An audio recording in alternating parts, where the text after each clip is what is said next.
WhatsApp everyone, welcome to the channel. तो आज हम लोग शुरू करने वाले हैं क्लास 10 सीबीएसई साइंस का सबसे पहला चैप्टर, जिसका नाम है chemical reactions and equations. So without any delay let's get started. देखो सर, चैप्टर का नाम है केमिकल रिएक्शंस एंड इक्वेशंस। तो सबसे पहले मतलब समझते हैं कि केमिकल रिएक्शन का मतलब क्या होता है।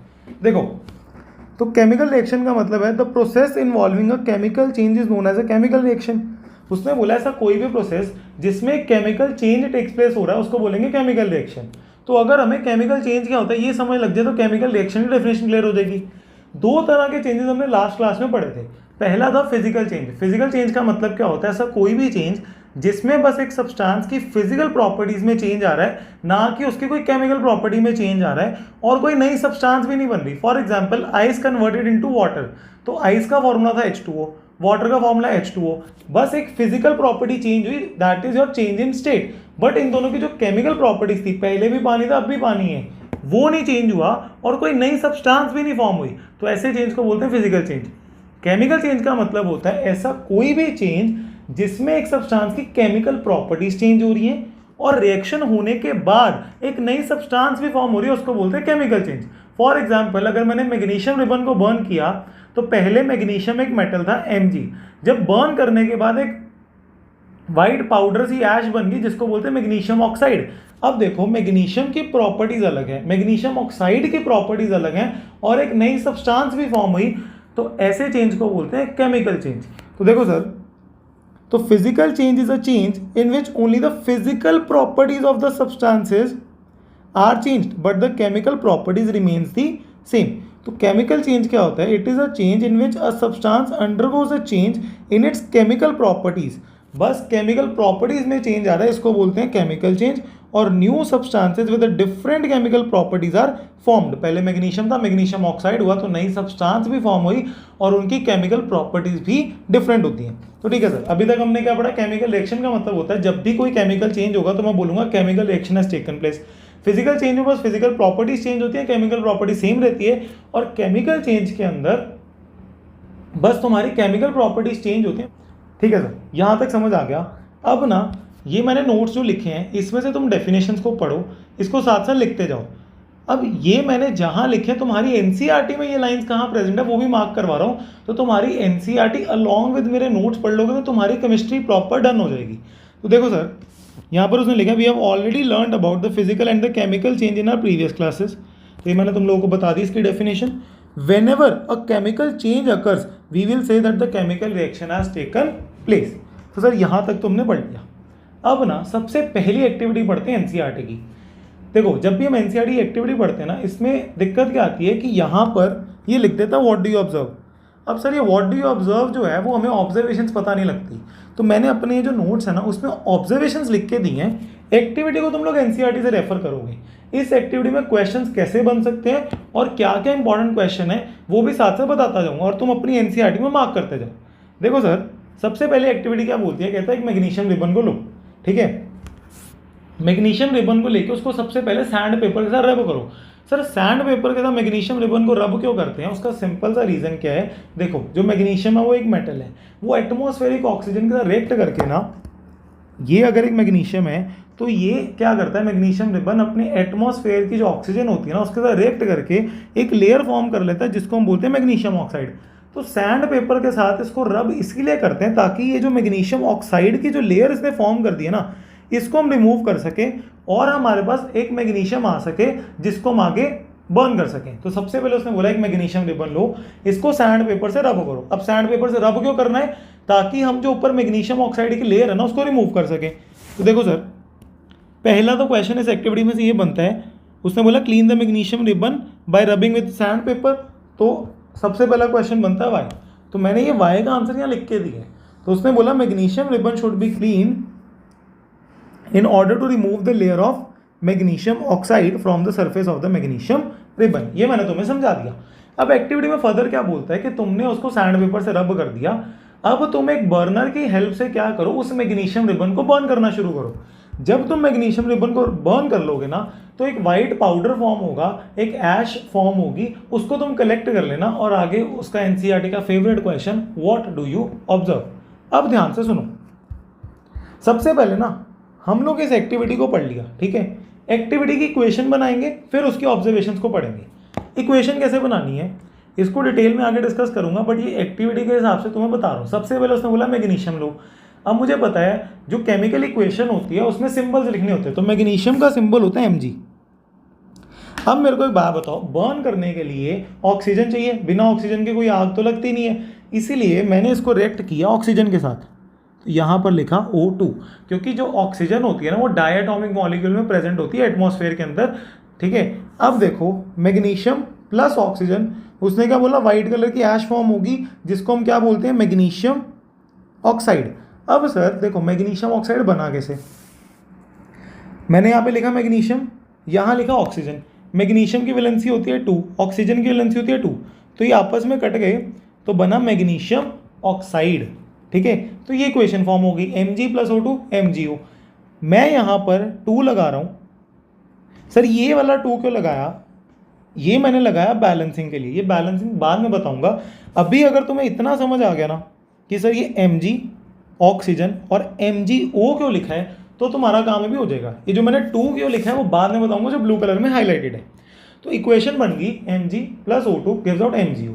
अब सर इसकी ऑब्जर्वेशन में क्या बोलता है, ऑब्जर्वेशन में बोलता है, बहुत बच्चे गलती क्या करते हैं कि ऑब्जर्वेशन के टाइम पे ना इक्वेशन लिखाते हैं। नहीं, ऑब्जर्वेशन का मतलब होता है जब रिएक्शन हो रहा है ना, तो अगर 10 साल का बच्चा भी खड़ा है ना, उसको इक्वेशन नहीं बनानी आती, वो देख क्या रहा है। तो देखो कहता है जब भी मैग्नीशियम रिबन को हम बर्नर से बर्न करेंगे ना, तो डेजलिंग व्हाइट फ्लेम प्रोड्यूस करेगा। तो डेजलिंग वर्ड का मतलब होता है बहुत ज़्यादा, और व्हाइट कलर की फ्लेम निकलेगी। जब रिएक्शन हो जाएगा ना, तो एक व्हाइट कलर का पाउडर बचेगा जिसको हम बोलते हैं मैग्नीशियम ऑक्साइड। तो ये ऑब्जर्वेशंस को तुम्हें नोट करना जरूरी है। तो उसने क्या बोला, it is observed that magnesium ribbon burns with a dazzling white flame to form a white powder called the magnesium oxide. तो सर आई होप तुम लोग को एक्टिविटी 1.1 क्लियर होगी।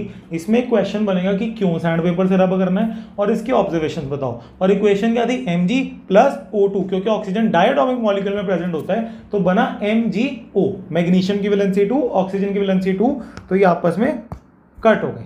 आई होप तुम लोगों को पहली एक्टिविटी उसकी इक्वेशन उसकी ऑब्जर्वेशन क्लियर होंगी। अब चलते हैं एक्टिविटी 1.2 पे। तो सर देखो तुम्हारी एनसीईआरटी में वही लिखा हुआ है, you must have observed magnesium Burns with the dazzling white flame changes into the white powder magnesium oxide. खुद पढ़ लेना। तो ये भी लाइन इंपॉर्टेंट है, एनसीईआरटी भी कवर करवा रहा हूँ, अलॉन्ग विद ऑब्जर्वेशन मैंने अपने नोट्स में लिखी हैं। तो तुम लोग एक सेपरेट कॉपी बना के चलो, और अपनी एनसीईआरटी में जो जो लाइंस मार्क करवा रहा हूँ, तो मोस्ट इंपॉर्टेंट लाइन्स है जिसमें से क्वेश्चन बनने हैं, तो उसको साथ साथ मार्क करते जाओ। अब देखो एक्टिविटी 1.2 क्या बोलता है, एक्टिविटी 1.2 बोलती है take lead nitrate solution in a test tube, add potassium iodine solution to this and what do you observe. ठीक है सर, सबसे पहले ना इसकी इक्वेशन बनाएंगे। उसने क्या बोला, उसने बोला पहले कौन सा सॉल्यूशन लेना है, लेड नाइट्रेट। ठीक है, तो मेरे को लेड नाइट्रेट लेना है। तो मैंने देखा सर सबसे पहले लेड का सिंबल क्या होता है, मैं तुम्हें यहाँ पे सिंबल भी लिख के दे रहा हूँ, तो तुम ना अपनी साथ साथ नोटबुक पे नोट करते जाओ। लेड का सिंबल होता है Pb, वैलेंसी होती है 2। नाइट्रेट का सिंबल होता है NO3, वैलेंसी होती है 1। तो मैं पहले यहाँ पे, उसने बोला लेड नाइट्रेट लो, तो मैंने यहाँ पे लिखा Pb और इधर लिखा NO3। अब मेरे को बताओ लेड की वैलेंसी होती है 2, नाइट्रेट की वैलेंसी है 1, तो इसको जब तुम क्रॉस मल्टीप्लाई करोगे तो तुम्हारा बनेगा Pb NO3 ट्वाइस। अब ये ध्यान रखना, ये जो 2 है ना, ये नाइट्रोजन के साथ भी मल्टीप्लाई होगा, ऑक्सीजन के साथ भी होगा, ये एज अ होल होगा, तो तुम ब्रैकेट डालोगे। तो यहाँ पर बन गया मेरा Pb NO3 ट्वाइस। अब उसने बोला प्लस, इसमें क्या कर दो, ऐड पोटेशियम आयोडाइन सोल्यूशन। तो मैंने कहा ठीक है भैया, पोटेशियम का सिंबल होता है K, आयोडाइन का सोल्यूशन होता है I, तो मैंने यहाँ पर लिखा K और इधर लिखा I। दोनों की वैलेंसी 1 सेम होती तो कट जाती है, तो यहाँ पर आ गया प्लस KI। अब उसने बोल दिया व्हाट डू यू ऑब्जर्व। अब देखो ये जो एक्टिविटी 1.2 है ना, ये डबल डिस्प्लेसमेंट रिएक्शन, ये तुम्हें लिख के यार डबल डिस्प्लेसमेंट होता है, वो टाइप्स ऑफ रिएक्शन में समझाऊंगा। अब ध्यान से देखना होगा क्या। देखो ये जो तुम्हारा लेड नाइट्रेट है ना, जब तुम इसके ऑब्जर्वेशन पढ़ोगे तो उसने बोला a yellow precipitate of lead iodine is formed. इसका मतलब है कि सबसे पहले फॉर्म क्या होगा, ये रहा मेरा Pb, लेड आयोडाइन का फॉर्मूला हो गया I, Pb की वैलेंसी 2, आयोडाइन की 1, तो क्रॉस मल्टीप्लाई किया तो मेरा बना Pb I2। देखो ये Pb जो है वो I2 के साथ रिएक्ट हो गया, प्लस पोटेशियम नाइट्रेट। ये मेरी पूरी इक्वेशन बनी। सबसे पहले उसने बोला लेड नाइट्रेट और पोटेशियम आयोडाइड को आपस में मिक्स करो, तो बनेगा क्या तुम्हारा, लेड आयोडाइड और पोटेशियम नाइट्रेट। सर ये कैसे पता चलेगा, ये तुम्हें लर्न करना पड़ेगा। ये वैसे कैसे पता लगता है, जब एक्चुअल में रिएक्शन हो रही होती है ना, तो उसके बाद ये दो प्रोडक्ट फॉर्म हुए। कौन कौन से, लेड आयोडाइड और पोटेशियम नाइट्रेट। अब ध्यान से एक बात को सुनो, ये जो लेड नाइट्रेट होता है ना, ये होता है कलरलेस। ये जो पोटेशियम आयोडाइड है ना, ये भी होता है कलरलेस। अब जो लेड आयोडाइड है ये होता है येलो कलर का, और इसको हम बोलते हैं प्रेसिपिटेट। क्या बोलते हैं, येलो प्रेसिपिटेट फॉर्म हुआ। प्रेसिपिटेट का मतलब होता है ये ऐसी सब्सटेंस फॉर्म हुई है जो मेरी इनसॉल्युबल इन वाटर है, तो इसको बोलते हैं प्रेसिपिटेट। और ये कौन से कलर का प्रेसिपिटेट है, सर ये है मेरा येलो कलर का प्रेसिपिटेट। तो ये थी इसकी ऑब्जर्वेशन। एक बार दोबारा रिवाइज करते हैं। एक्टिविटी 1.2 ने क्या बोला, तुम लोग लेड नाइट्रेट लो, तो लेड नाइट्रेट का फॉर्मूला होता है PbNO3 ट्वाइस। कैसे बना, ये मैंने तुम्हें सिंबल्स और वैलेंसी लिख दी है, तो तुम लोग अपने साथ साथ नोट डाउन करते रहना। तो सबसे पहले उसने बोला लेड नाइट्रेट और पोटेशियम आयोडाइड को प्लस करो, उसके बाद बनेगा लेड आयोडाइड और पोटेशियम नाइट्रेट। अब इसमें ऑब्जर्वेशन मेन क्या चीज़ है, इसमें मेन चीज़ है लेड आयोडाइड जो होता है ना, वो येलो कलर का एक प्रेसिपिटेट होता है। प्रेसिपिटेट का मतलब होता है ऐसी कोई भी सब्सटेंस जो इनसॉल्युबल इन वाटर होती है, ठीक है। अब इसमें सर क्वेश्चन कैसे बनते हैं, देखो एक बार ना मेरे पेपर में आया था आंसर कि sir right two equations of double displacement reaction की। दो तरह की एग्जांपल दो कि डबल डिस्प्लेसमेंट रिएक्शन की। जब तुम टाइप्स ऑफ रिएक्शन में पहुंचोगे ना, अगर तुम पहले चैप्टर पढ़ चुके हो, तो डबल डिस्प्लेसमेंट एक तरह का रिएक्शन होता है जिसमें बस एक ही इक्वेशन लिखी हुई है। अब तुम बोलोगे सर उसमें तो एक ही थी, अब ये पूरी एनसीईआरटी में मैं दूसरी कहाँ से लेके आऊँ, तो सेकेंड इक्वेशन ये है। तो एक तो इसमें ऑब्जर्वेशन याद रखना कि येलो कलर का प्रेसिपिटेट फॉर्म हुआ, येलो लर्न करना है। सेकेंड, इसमें दूसरी बात क्या लर्न करनी कि ये जो है ना, ये डबल डिस्प्लेसमेंट रिएक्शन है। सर ये मैंने तुम्हें नोट में लिख दिया, डबल डिस्प्लेसमेंट डिटेल में बताऊंगा जब टाइप्स ऑफ रिएक्शन करेंगे। So this reaction is also an example of double displacement reaction. अच्छा सर, एक बार रिवाइज करते हैं जल्दी से ताकि लर्न हो जाए। एक्टिविटी 1.1 बोलती है मैग्नीशियम को बर्न करो, ऑक्सीजन की प्रेजेंस में बर्न करो, मैग्नीशियम ऑक्साइड बनेगा, तो Mg+O2 MgO। इसमें उसने क्या बोला कि तुम लोग क्या करो, लेड नाइट्रेट लो, तो PbNO3 twice plus potassium iodide gives out lead iodide plus potassium nitrate. अब देखो सर, इस इक्वेशन को ना हमें बैलेंस भी करना है, बट जो बैलेंसिंग है वो तो मैं बाद में सिखाऊंगा। मैं भी बैलेंस नहीं कर रहा, वो जब आगे करवाऊंगा ना तो उसके थ्रू तुम इसको खुद बैलेंस कर लेना। तो एक्टिविटी 1.2 क्लियर होगी। अब पढ़ते हैं एक्टिविटी 1.3। एक्टिविटी 1.3 क्या बोलती है कि तुम लोग क्या करो, एक कॉनिकल फ्लास्क के अंदर, ये रहा तुम्हारा एक कॉनिकल फ्लास्क, ठीक है, उसमें ना तुम लोग जिंक ग्रेन्यूल्स लो। जिंक ग्रेन्यूल्स का मतलब होता है जिंक मेटल के छोटे छोटे टुकड़े लो तुम एक कॉनिकल फ्लास्क के अंदर, और इसमें ऐड कर दो डाइल्यूट HCl। डाइल्यूट HCl का मतलब होता है कि इसमें HCl एक कॉन्सेंट्रेटेड है, उसमें थोड़ा सा पानी मिक्स कर लेना। डाइल्यूट हाइड्रोक्लोरिक एसिड डालना, क्योंकि एसिड जो होता है ना वो अपना H पॉजिटिव आयन रिलीज करता है वाटर के अंदर। तो यहाँ पे वर्ड ध्यान रखना, डाइल्यूट HCl, ठीक है। तो सबसे पहले क्या किया, एक कॉनिकल फ्लास्क लिया, उसमें जिंक ग्रेन्यूल्स डाले, जिंक के छोटे टुकड़े डाले, और उसके अंदर क्या डाल दिया तुम लोगों ने, डाइल्यूट HCl या सल्फ्यूरिक एसिड, कुछ भी डाल सकते हो, एक चीज़ डालनी है। HCl का फॉर्मूला, हाइड्रोक्लोरिक एसिड का फॉर्मूला HCl, और सल्फ्यूरिक एसिड का फॉर्मूला होता है H2SO4। सर ये H2SO4 कैसे बनता है, देखो हाइड्रोजन वैलेंसी 1, SO4 वैलेंसी 2, तो क्रॉस मल्टीप्लाई करो तो H2SO4 बनेगा तुम्हारा। ये वैसे इसमें पूछेगा नहीं, बट तुम्हें एक बार बता दिए। तो यहाँ पे आ गया सल्फ्यूरिक एसिड। अब उसने बोला do you observe anything happening around the granules touch the conical flask, is there any change in temperature. ठीक है सर, इसको देखते हैं। अब देखो सर, एक्टिविटी 1.3 में उसने सबसे पहला क्वेश्चन हमें पूछा था। सबसे पहला क्वेश्चन उसने पूछा क्या जिंक ग्रेन्यूल्स के आसपास कुछ हो रहा है। तो सर सबसे पहली ऑब्जर्वेशन बोलती है कि जो जिंक ग्रेन्यूल्स के आसपास बबल्स फॉर्म होना शुरू हो गए। जब भी बबल्स फॉर्म होते हैं ना, इसका मतलब कोई ना कोई गैस निकल रही है। अब सर गैस होती है कलरलेस, तो हमें कैसे पता चलेगा कि कौन सी गैस निकल रही है, उसको देखते हैं। सेकेंड क्वेश्चन उसने पूछा क्या फ्लास्क का टेम्परेचर राइज हुआ, is there any change in temperature. तो सर ऑब्जर्वेशन नंबर 2 बोलती है कि जो बीकर या जो कॉनिकल फ्लास्क था ना, वो सर बहुत ज़्यादा गर्म हो गया था, it was found to be hot. तो सर ऑब्जर्वेशन 1 बोलती है bubbles of gas are evolved in the flask. Second, upon touching the flask it is found to be heated up, कि सर उसमें there was a rise in temperature. अब देखो sir, जब भी gases produce हो रही है ना, इसका मतलब जब भी बबल्स फॉर्म हो रहे हैं तो कोई ना कोई गैस प्रोड्यूस हो रही है। अब देखो मुझे कैसे पता चलेगा कौन सी गैस है, हमारे सिलेबस में 3 गैसेस की प्रेजेंस चेक करना हमें सिखाया है। सबसे पहली हाइड्रोजन, दूसरी ऑक्सीजन, तीसरी है कार्बन डाइऑक्साइड। तो अब हम हाइड्रोजन को चेक करेंगे। तो उसने बोला अगर तुम्हें हाइड्रोजन की प्रेजेंस चेक करनी है ना, तुम लोग क्या करो, एक बर्निंग कैंडल को उस गैस के पास लेके जाओ। अगर वो गैस पॉप साउंड के साथ बर्न हो गई, इसका मतलब वो हाइड्रोजन है। तो सर इस केस में क्या किया, when a burning candle is taken near to it, it burns with a pop sound indicating that it is a hydrogen gas. अब देखो इसकी इक्वेशन कैसे बनाते हैं। उसने बोला सबसे पहले जिंक ग्रेन्यूल्स लो, उसमें क्या करो, डाइल्यूट HCl डाल दो। तो हाइड्रोक्लोरिक एसिड डाल दिया। सबसे पहले हाइड्रोजन गैस निकली बाहर, तो मैंने यहाँ पे लिख दिया H2। सर अब बचा क्या, मेरा बचा जिंक और क्लोरीन। जिंक की वैलेंसी 2, क्लोरीन की वैलेंसी 1, तो बना ZnCl2। अब सेकेंड उसने क्या बोला था, अगर हमने HCl नहीं डाला, हमने H2SO4 डाला, मतलब सल्फ्यूरिक एसिड डाला, तो Zn plus H2SO4 gives out, sir hydrogen बाहर निकली, बचा क्या जिंक और सल्फेट। तो सल्फेट की वैलेंसी 2, जिंक की वैलेंसी 2, तो यहाँ पर आ गया ZnSO4। ये दोनों आपस में कट गए। तो सर एक्टिविटी 1.3 भी क्लियर होगी। अब देखो सर एनसीईआरटी में वो क्या बोल रहा है, कहता है जो हमने ऊपर की 3 एक्टिविटीज़ पढ़ी ना, जब तुम इसके ऑब्जर्वेशंस को बहुत ध्यान से पढ़ोगे तो इन टोटल अगर ये 4 चीज़ें जो मैं अभी बोल रहा हूँ, कौन सी 4 चीज़ें, change in state, change in colour, evolution of gas और चेंज इन टेम्परेचर, अगर ये चारों में से कोई भी चीज़ हुई है तो हम मान लेंगे कि केमिकल रिएक्शन हुआ है।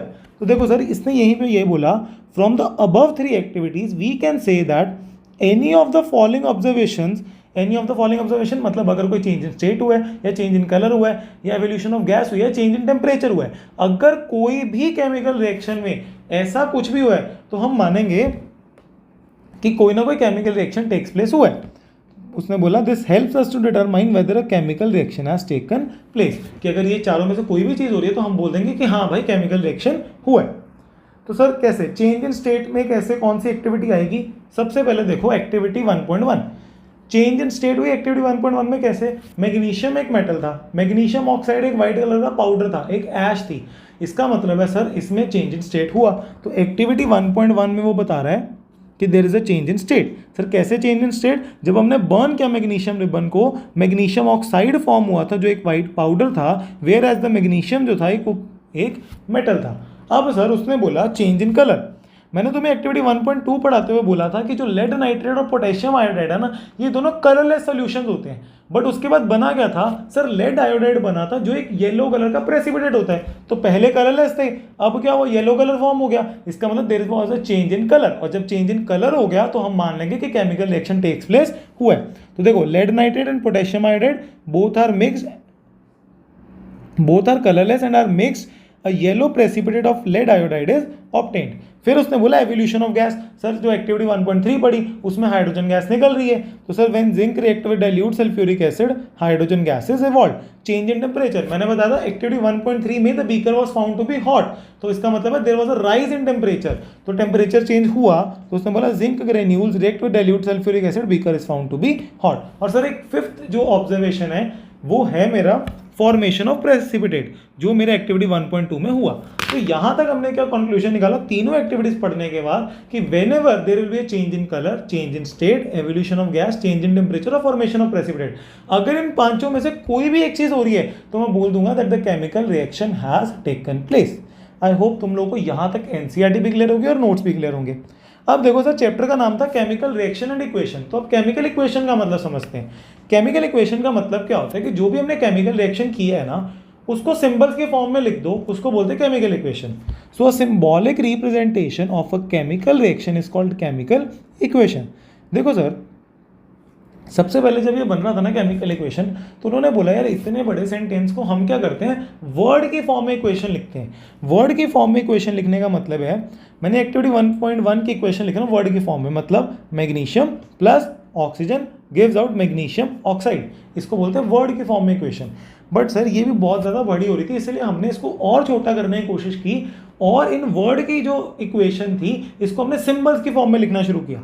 तो इसी को सिंबल की फॉर्म में कैसे लिखेंगे, magnesium plus oxygen gives out magnesium oxide, तो इसको बोलते हैं chemical equation. The symbolic representation of a chemical reaction is known as a chemical equation. अब देखो सर जो इक्वेशन होती है ना उसकी एक लेफ्ट हैंड साइड होती है, एक राइट हैंड साइड होती है। जो लेफ्ट हैंड साइड होती है उसको बोलते हैं रिएक्टेंट्स। रिएक्टेंट्स का मतलब क्या होता है, ऐसे substances which undergoes a chemical reaction, उसके बाद जो after the chemical reaction what ever it is formed उसको बोलते हैं product, which is my magnesium oxide. ठीक है सर, तो रिएक्टेंट क्या होगा, substance which undergoes a chemical reaction, product क्या होगा, substance which is formed after the chemical reaction has taken place. अब सर ये जो ऊपर एरो लगा होता है ना, एरो बताता है कि जो केमिकल रिएक्शन है ना वो कहाँ से कहाँ हो रहा है। उसने बोला कि पहले मैग्नीशियम था, फिर ऑक्सीजन था, फिर एरो में देखा कि इसके बाद बना मैग्नीशियम ऑक्साइड। अब देखो सर, इसी को एनसीईआरटी से पढ़ते हैं, यहाँ तक मैंने तुम्हें पढ़ा दिया, अब आ गया केमिकल इक्वेशन। तो उसने बोला द सिंपलेस्ट वे, पहले में क्या लगा, तो do this is right a form of word equation, की जो केमिकल रिएक्शन का सिंपलेस्ट वे लिखने का क्या होता है कि उसको वर्ड इक्वेशन में लिख दो, तो magnesium plus oxygen magnesium oxide. But इसने नेक्स्ट पेज में क्या बोला कि is there any other shorter way, तो एक और शॉर्टर वे क्या था, उसको हमने क्या किया, chemical equations can be more concise and useful if chemical formula are used instead of words, कि उनके सिंबल्स को यूज कर लो, केमिकल फॉर्मूलाज को यूज कर लो वर्ड्स की जगह। अब देखो सर, फिर मैंने तुम्हें क्या पढ़ा, रिएक्टेंट क्या होता है, तो substances which undergoes a chemical reaction is called reactant, और जो बाद में बना उसको क्या बोलते हैं, प्रोडक्ट। तो उसकी डेफिनेशन हो गई। अब यहाँ पर उसने जो लिखी है ये लाइंस को एक बार तुम खुद पढ़ लेना, ये मैं तुम्हें एक बार समझा चुका हूँ। ठीक है सर, अब हम लोग पढ़ते हैं नेक्स्ट टॉपिक जिसका नाम है balanced and unbalanced chemical equation. देखो अभी तक हमने तीनों एक्टिविटीज पढ़ ली, change in colour, change in state, evolution of gas और चेंज इन टेम्परेचर और फॉर्मेशन ऑफ प्रेसिपिटेट, ये चार तरह के चेंजेस पढ़ लिए। जब ये होंगे तो मान लें केमिकल रिएक्शन हुआ है। फिर हमने पढ़ा केमिकल इक्वेशन क्या होता है, symbolic representation of chemical reaction is known as a chemical equation. एक प्रोडक्ट होता है रिएक्टेंट होता है LHS साइड, प्रोडक्ट होता है RHS साइड। अब उसने बोला दो तरह की केमिकल इक्वेशन होती है, एक होती है बैलेंस और होती है अनबैलेंस। बैलेंस केमिकल इक्वेशन का मतलब होता है कि जितने भी एलिमेंट्स हैं तुम लोग उनके एटम्स को गिनना शुरू करो। ठीक है, जैसे उसने बोला यहाँ पर एक इक्वेशन है, ठीक है, इसमें एलिमेंट के नाम लिखो। सबसे पहले यहाँ पे एलिमेंट है जिंक, फिर है हाइड्रोजन, फिर है सल्फर, फिर है ऑक्सीजन। ठीक है, अब इसमें देखो कि मेरे जिंक के कितने नंबर ऑफ एटम्स हैं। सर जिंक के एटम्स हैं रिएक्टेंट वाली साइड पे, मतलब LHS साइड पे 1, हाइड्रोजन के हैं सर 2, सल्फर के हैं सर 1 और ऑक्सीजन के 4। अब देखो सर प्रोडक्ट वाली साइड पे कितने हैं, प्रोडक्ट वाली साइड पे भी 1, जिंक 1 है, फिर हाइड्रोजन कितने हैं सर 2, सल्फर कितने हैं 1 और ऑक्सीजन कितने हैं 4। ठीक है, उसने बोला कि if the number of atoms of the different elements, number of atoms of the different elements on LHS and RHS are same, तो मैं बोलूंगा ये बैलेंस केमिकल इक्वेशन है। A balanced chemical equation has equal number of atoms of different elements, ये different elements थे, zinc, hydrogen, sulphur, oxygen, in the reactant और product side की number of atoms of different elements, reactant side पे और product side पे अगर दोनों की साइड पे सेम है तो मैं बोलूंगा बैलेंस केमिकल इक्वेशन है। अनबैलेंस का मतलब क्या है, जब दोनों सेम नहीं है। अनबैलेंस केमिकल इक्वेशन को हम स्केलेटल इक्वेशन भी बोलते हैं। So an unbalanced or skeletal equation is one in which the number of atoms of different element is not equal on the two sides. It is also known as the skeletal equation.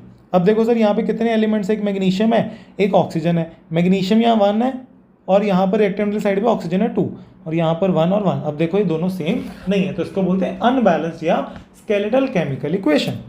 अब उसने बोला कि sir हमें balance क्यों करना पड़ता है unbalanced equation को, तो बैलेंस इसलिए करना पड़ता है to satisfy the law of conservation of mass. देखो मेरे को एक बात बताओ, अगर नंबर ऑफ एटम्स जो है वो LHS और RHS पे सेम नहीं है तो उनका मास भी कभी भी इक्वल नहीं आ सकता। तो लॉ ऑफ कंजर्वेशन ऑफ मास को सेटिस्फाई करने के लिए हम लोगों को क्या करना पड़ता है, हमें एक इक्वेशन को बैलेंस करना पड़ता है। We need to balance a chemical equation in order to satisfy law of conservation of mass, जो क्या बोलता है, केमिकल रिएक्शन का total mass of all the product should be equal to the total mass of all the reactant, कि reactants का mass और product का मास दोनों जगह वो होना चाहिए सेम। सो आई होप तुम लोग को यहाँ तक क्लियर होगा। अब देखो सर नेक्स्ट पढ़ते हैं, पहले मैं यहीं से मार्किंग करवा रहा हूँ। उसने क्या बोला कि स्केलेटल केमिकल इक्वेशन क्या होती है, ये खुद पढ़ोगे। ठीक है, यहाँ पर उसने बोला कि बैलेंस केमिकल इक्वेशन क्या होती है, फिर उसने तुम्हें बताया कि हम लोगों को क्यों इसको बैलेंस करना है in order to satisfy law of conservation of mass. तो ये मैंने तुम्हें सारा पढ़ा दिया। अब देखो sir, why to balance a chemical equation तो पता लग गया, अब how to balance a chemical equation ये सीखते हैं। जब भी मेरे को इक्वेशन को बैलेंस करना है तो सबसे पहले मैं क्या करूँगा, सबसे पहले नंबर ऑफ एलिमेंट्स लिखो कि कितने एलिमेंट्स हैं। तो पहले एक आयरन, फिर था हाइड्रोजन, फिर था ऑक्सीजन, ठीक है। अब इन एलिमेंट्स के ना एटम्स को गिनो LHS और RHS पे। तो मैंने देखा सर एक आयरन है, हाइड्रोजन 2, ऑक्सीजन है 1। अब फिर मैंने RHS पे गिना तो 3 और हाइड्रोजन है 2 और ऑक्सीजन है 4। अब देखो मेरे को इसको बैलेंस करना है। बैलेंस करने का मतलब है कि जितने भी एटम्स और डिफरेंट एलिमेंट्स हैं इनको सेम बनाना है। तो मैंने क्या किया, मुझे एक बात बताओ, LHS पे आयरन है 1, ठीक है। अब 1 से 3 बनाना ईजी है, 3 से 1 बनाना, तो सर 1 को 3 बनाना ईजी है तो मैं यहाँ पर लगा दिया 3। तो इससे ये हो गया 3, तो ये हो गया बैलेंस। अब हाइड्रोजन ऑलरेडी बैलेंस है। अब ऑक्सीजन है, 1 को 4 बनाओ या 4 को 1 बनाओ, तो सर 1 को 4 बनाते हैं, तो जिसके कारण मेरे को ऑक्सीजन की साइड पे क्या करना पड़ेगा, 4 लगाना पड़ेगा। अब कई बच्चे तुम लोग क्या करते हो, H2O के ना बीच में यहाँ 4 लगा देते हो। सर बीच में 4 नहीं लग सकता, क्योंकि जो H2 है ना वो अपने में पूरा कंपाउंड है, ठीक है। तो बीच में नहीं कभी लगा सकते, उसके बिल्कुल स्टार्टिंग में लगाना पड़ेगा। अब देखो इससे क्या हुआ, मेरे ऑक्सीजन तो हो गए 4, बट हाइड्रोजन कितने हुए, सर हाइड्रोजन हुए 8। अब देखो ये बैलेंस हो गया, बट मेरे को अब हाइड्रोजन मेरे LHS पे है 8, RHS पे है सर 2। अब 2 को 8 बनाना इजी है, तो मैं क्या करता हूँ, मैं हाइड्रोजन पे लगा देता हूँ सर 4, तो यहाँ पर मेरे ये बन गया 8। अब इससे क्या हुआ कि मेरे दोनों साइड्स के ऊपर जो डिफरेंट एलिमेंट्स हैं उनके नंबर ऑफ एटम्स हो गए सेम। अब सर यहाँ पर देखते हैं, अब इधर लिखता हूँ, पहले डिफरेंट डिफरेंट एलिमेंट्स लिखो, मैग्नीशियम, ऑक्सीजन, हाइड्रोजन, क्लोरीन। अब देखो कितने नंबर ऑफ एटम्स हैं, मैग्नीशियम के हैं 1, ऑक्सीजन 2, हाइड्रोजन कितने हैं, यहाँ पर 2 और यहाँ पर 1, तो यहाँ पर हो गया टोटल 3, और क्लोरीन कितने हैं सर 1। अब इधर देखो मैग्नीशियम 1, क्लोरीन है सर मेरे 2, हाइड्रोजन है 2 और ऑक्सीजन कितने हैं 1। अब देखो मैग्नीशियम ऑलरेडी बैलेंस्ड है, ठीक है। अब जो ऑक्सीजन है LHS पे है 2 और RHS पे कितना है 1, तो मैं 1 को 2 बनाने की कोशिश करता हूँ। तो मैंने क्या किया, यहाँ पर ऑक्सीजन है तो मैंने यहाँ पे लगा दिया 2। इससे क्या हुआ, मेरा ऑक्सीजन तो हो गया 2, बट इससे हाइड्रोजन की जो बदल गई, हाइड्रोजन कितने हो गए 4। अब देखो हाइड्रोजन जो वो 3 है, LHS पे RHS पे है 4, तो मैं क्या करता हूँ, मैं सबसे पहले क्लोरीन को बैलेंस करने की कोशिश करता हूँ, क्योंकि क्लोरीन में 1 और 2 का डिफरेंस है, उसको बनाना ईजी है। तो मैंने क्या किया, मैंने यहाँ पर क्लोरीन को 2 बनाने के लिए इधर 2 लगा दिया, जिसके कारण क्या हुआ कि यहाँ पर क्लोरीन हो गए 2। अब देखो पहले हाइड्रोजन में क्या फ़र्क आया, यहाँ पर टोटल नंबर ऑफ हाइड्रोजन हो गए 4, मैंने यहाँ पे लगा दिया 4। अब देखो मैंने यहाँ पर ऑक्सीजन को पहले क्यों नहीं बैलेंस किया था, क्योंकि ना वो 3 और 4 थे, मतलब एक और था इवन था। इसको बैलेंस करने के लिए तुम्हें LCM निकालना पड़ता है। तो पहले मैंने देखा कि कोई और जो अनबैलेंस है उसको मैं बैलेंस करता हूँ, अगर उसका इफेक्ट ऊपर डलेगा तो मे बी वो भी बैलेंस हो जाए। देखो कोई हार्ड एंड फास्ट रूल नहीं है, हिट एंड ट्रायल मेथड है, डिफरेंट डिफरेंट नंबर्स लगा के देखो, उसको हटाओ अगर नहीं सही होता तो, इसमें कोई रूल नहीं है पर्टिकुलर। अब सर थर्ड इक्वेशन, यहाँ पर एलिमेंट लिखा है एल्यूमिनियम, ऑक्सीजन, हाइड्रोजन, देखो कितने नंबर ऑफ एटम्स हैं सर 1 3 3। अब इधर देखो एल्यूमिनियम है मेरे 2, ऑक्सीजन है मेरे 4 और हाइड्रोजन है 2। अब सबसे पहले मैं यहाँ पे क्या करता हूँ, इसको बैलेंस करता हूँ, तो यहाँ पर 2 लगा दिया। यहाँ पर 2 लगाने की वजह से क्या हुआ, एल्यूमिनियम हो गए 2, ऑक्सीजन और हाइड्रोजन हो गए 6। सर वो कैसे 6 हुए, देखो यहाँ पर 3 है, 2 के साथ मल्टीप्लाई होगा तो 6 हो जाएगा, तो सर ये हो गए 6। अब मैं क्या करता हूँ, सबसे पहले मेरी बात को सुनो, मैं ट्राई करता हूँ कि मेरे जो ऑक्सीजन और हाइड्रोजन को बैलेंस करना है, तो पहले मैं हाइड्रोजन को करता हूँ। हाइड्रोजन यहाँ पर कितने हैं 6, LHS पे कितने हैं सर 2, तो मैं यहाँ क्या करता हूँ, इसको 6 बनाने के लिए यहाँ पर मैं 3 से मल्टीप्लाई कर देता हूँ, जिसके कारण ये हो गया 6। और सर ऑक्सीजन कितने हो गए, ध्यान से गिनो, सर ऑक्सीजन हो गए मेरे ऊपर 6। अब सर इसमें कोई हार्ड एंड फास्ट रूल नहीं है, तुम्हें सबसे पहले एलिमेंट्स लिखो, LHS पे नंबर ऑफ एटम्स लिखो, RHS पे नंबर ऑफ एटम्स लिखो और सॉल्व करने की कोशिश करो। अब सर देखिए फोर्थ इक्वेशन है, तुम लोग खुद करोगे और उसका कमेंट सेक्शन में आंसर दो उसको बैलेंस करके। अब देखो सर ये तुम्हारी NCERT के 2 पेजेस हैं, ये तुम लोग खुद रीड करोगे, स्टेप 1 से लेकर जितने भी इसमें बताया हुआ कैसे बैलेंस करना है, इतना इंपॉर्टेंट नहीं, बट एक बार रीड कर लेना। इसका स्टेप नंबर जो 6 है ना, सॉरी स्टेप नंबर जो 7 है, ये बहुत इंपॉर्टेंट है। स्टेप नंबर 7 क्या बोलता है कि तुम्हें अगर अपनी केमिकल इक्वेशन जो तुमने लिखी है ना उसको और ज़्यादा प्रेजेंटेबल बनाना है तो तुम लोग क्या करो, जो जो तुम्हारे सब्सटेंसेस है ना उनकी स्टेट्स भी लिखना शुरू कर दो। जैसे उसने बोला, देखो, to make the chemical equation more informative the physical states of the reactants as well as the products mentioned along with the chemical formula. उसने बोला जैसे ये देखो, ये एक केमिकल इक्वेशन है जिसमें हमने आयरन को वाटर में के साथ रिएक्ट किया। अब देखो जो आयरन है, ठीक है, वो बोले इसकी फिजिकल स्टेट भी लिख दो। मुझे पता आयरन सॉलिड होता है तो मैंने यहाँ पर लिख दिया इस, तो इसका मतलब इसकी फिजिकल स्टेट भी तुम लिख सकते हो। तो उसने आगे बोला the gaseous, liquid, aqueous and solid states of reactants and the products are represented by notations G. G का मतलब गैशियस, एल का मतलब लिक्विड, ए क्या होगा मतलब एक्वस और एस का मतलब सॉलिड। ठीक है, अब सर इसमें हमें ये पता है सॉलिड, लिक्विड और गैशियस क्या होता है, एक्वस क्या होता है वो ध्यान से समझो। उसने बोला कोई भी ऐसा रिएक्टेंट या कोई भी ऐसा प्रोडक्ट जो वाटर के अंदर पड़ा होगा उसको बोलेंगे एक्वस। देखो द वर्ड एक्वस, ए क्या is written if a reactant or a product is present as a solution in water. Sir इसमें एक्वस क्यों नहीं लिखा, बेटा ये अलग है, आयरन अलग है, वाटर अलग लिया है। अगर कोई ऐसा रिएक्टेंट जो वाटर के अंदर पड़ा है और फिर उसको एज अ रिएक्टेंट यूज करे तो उसको बोलते हैं एक्वस। तो इसको लिखना मत भूलना। अब उसने क्या बोला, क्या सर ये जो हमें स्टेट्स हैं ये लिखना हर बार जरूरी है? नहीं, usually the physical states are not included in the chemical equation unless it is necessary to specify them. उसने बोला जब तक नेसेसिटी ना हो, जब तक वो खुद ना बोले कि इसकी फिजिकल स्टेट्स लिखनी है, तब तक तुम लोग नहीं लिखोगे। अब देखो सर नेक्स्ट क्या बोल रहा है, उसने बोला कभी कभी रिएक्शंस को करने के लिए ना कुछ स्पेसिफाइड कंडीशंस होती हैं कि ये इसी कंडीशन में रिएक्शन हो सकता है, तो उसको हम एरो के ऊपर लिखेंगे। जैसे उसने बोला कि ये फोटोसिंथेसिस की रिएक्शन है। अब ये फोटोसिंथेसिस को करने के लिए मुझे पता है मेरे को सनलाइट चाहिए और क्लोरोफिल चाहिए, तो सर ये कंडीशन है कि ये बिफोर हैंड कंडीशंस फुलफिल होनी चाहिए कि सनलाइट होनी चाहिए, क्लोरोफिल होनी चाहिए, तभी फोटोसिंथेसिस होगी। तो इसको हम क्या करेंगे, इसको हम एरो के ऊपर लिखेंगे। तो sometimes the reaction condition such as the temperature, pressure, catalyst etcetera for reactions are indicated above or below the arrow in the equation. I hope तुम लोगों ने जो 2 से 3 पेज पढ़े तुम्हें समझ आए होंगे। देखो हम लोग पढ़ेंगे कैसे, एनसीईआरटी की लाइंस भी मार्क करवा रहा हूँ और जो ऑब्जर्वेशंस तुम्हारी एक्टिविटी के और इक्वेशन जो नहीं गिवन है वो मेरे नोट से तुम लोग नोट इट डाउन करोगे। So I hope you like this video. If you really like this video so please like, share and subscribe to the channel. Thanks for watching, see you in the next video.